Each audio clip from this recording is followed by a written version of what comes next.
मैं आती हूँ प्रभाकर मिश्रा आपके पास। अब मैं सुप्रीम कोर्ट ने जो कुछ कहा है, एक तो ये इंपॉर्टेंट बात है कि शिवलिंग जहां पर मिले हैं उसकी सुरक्षा का उन्होंने आदेश दिया। इसके अलावा सर्वोच्च अदालत ने ज्ञानवापी मस्जिद मामले में क्या कुछ कहा है, डिटेल में बताइए प्रभाकर मिश्रा।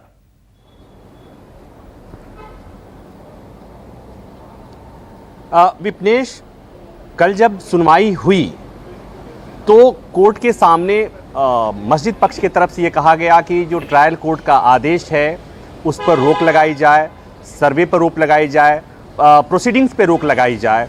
क्योंकि आदेश में ये कहा गया कि जहां शिवलिंग मिला है कथित तौर पर उसको सुरक्षित किया जाए, सील किया जाए और उस इलाके को सील कर दिया जाए।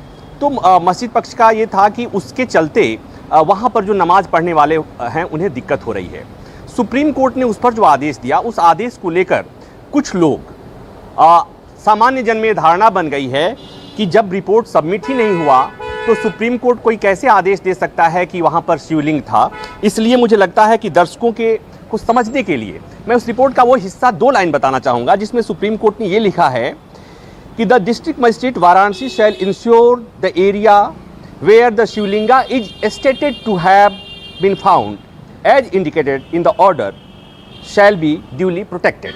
इसका मतलब ये हुआ कि सुप्रीम कोर्ट ने ये कहा कि मजिस्ट्रेट के आदेश में जो बात कही गई है और जिसमें कहा गया है कि शिवलिंग मिला है, तो वो जो कहा गया है और जो आदेश में बात आई है उस आधार पर सुप्रीम कोर्ट ने आदेश पारित किया है। इसलिए दर्शकों को कोई कंफ्यूज होने की जरूरत नहीं है कि सुप्रीम कोर्ट ने भी इस बात को मान लिया है। लेकिन सुप्रीम कोर्ट ने ये बात कही कि चूंकि मजिस्ट्रेट ने ऑर्डर दिया और वादियों की तरफ से कहा गया कि बहुत ही क्रूशियल एविडेंस है तो उसको प्रिजर्व किए जाने की ज़रूरत है। लेकिन साथ में कोर्ट ने यह भी कहा कि वहां पर ज्ञानवापी में नमाज पढ़ने वाले नमाजियों को कोई दिक्कत नहीं होनी चाहिए, ये शासन प्रशासन इंश्योर कराए, ये शासन प्रशासन की जिम्मेवारी है। कोर्ट से ये मांग की गई थी कि निचली अदालत के प्रोसीडिंग पर रोक लगा दी जाए। सुप्रीम कोर्ट ने रोक नहीं लगाया है, लेकिन इनडायरेक्टली अगर मैं कहूँ विपनेश तो रोक ही लगी समझिए, क्योंकि 2 दिन बाद रिपोर्ट फाइल की जानी है बनारस कोर्ट में 20 तारीख को। 19 तारीख को सुप्रीम कोर्ट में सुनवाई होनी है। सभी पक्षकारों को कोर्ट ने नोटिस जारी किया है। उत्तर प्रदेश सरकार की तरफ से सॉलिसिटर जनरल जबकि कोर्ट में पेश हुए थे तो सुप्रीम कोर्ट ने कहा कि हम चाहते हैं कि इस मामले में उत्तर प्रदेश सरकार और सॉलिसिटर जनरल कोर्ट की सहायता करें।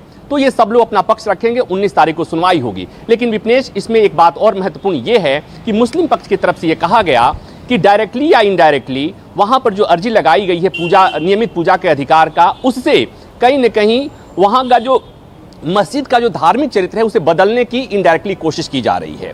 और वहीं पर बात आती है प्लेसेज ऑफ वर्शिप एक्ट की। तो विपनेश, प्लेसेज ऑफ, इसी बहाने अब प्लेसेज ऑफ वर्शिप एक्ट की भी सुप्रीम कोर्ट में चर्चा होगी। 19 तारीख को जब सुनवाई होगी तो पहले तो सुनवाई होगी तो इस आधार पर होगी कि क्या मजिस्ट्रेट का आदेश सही था या गलत था। प्लेसेज ऑफ वर्शिप एक्ट होने के बावजूद क्या बनारस की अदालत ने याचिका जो स्वीकार की ये सही थी या गलत थी, या और तीसरी महत्वपूर्ण बात कि क्या ज्ञानवापी मामले में प्लेसेज ऑफ वर्शिप एक्ट लागू होता है या नहीं। जिस कानून में साफ तौर पर कहा गया है कि 15 अगस्त 1947 तक अगर मस्जिद है तो मस्जिद रहेगी, मंदिर है तो मंदिर रहेगा, उसके धार्मिक क्षेत्र में कोई बदलाव नहीं होगा। तो ये सारी चीजें 19 तारीख को सुनवाई होंगी। विपनेश से कि इतना तय है कि वो ज्ञानवापी चाहे निचली अदालत का मामला हो या भूमि स्वामित्व का ज्ञानवापी से जुड़ा हुआ मामला जो बनारस में लंबित है वो मामला हो, या सुप्रीम कोर्ट में प्लेसेज ऑफ वर्शिप एक्ट को चुनौती दी गई मामला जो पहले से पेंडिंग है वो मामला हो, या मथुरा के मामले में प्लेसेज ऑफ वर्शिप एक्ट लागू होता है नहीं। अब सारी बातें मुझे लगता है कि ज्ञानवापी के बहाने सुप्रीम कोर्ट में आ गई हैं और सुप्रीम कोर्ट ही अब इन मसलों पर तय करेगा, सुप्रीम कोर्ट ही मसलों पर विचार करेगा। और विपनेश, मैं वहां से रिपोर्ट करूंगा और आपको और दर्शकों को खबरें बताऊंगा। बिल्कुल, और हमारे सहयोगी राजीव रंजन कभी भी फ्री नहीं होते हैं, वो थोड़ा फ्री खड़े होते हैं तो उनके चाहने वाले उनको घेर लेते हैं तुरंत। नमस्कार, मैं हूं मानक गुप्ता।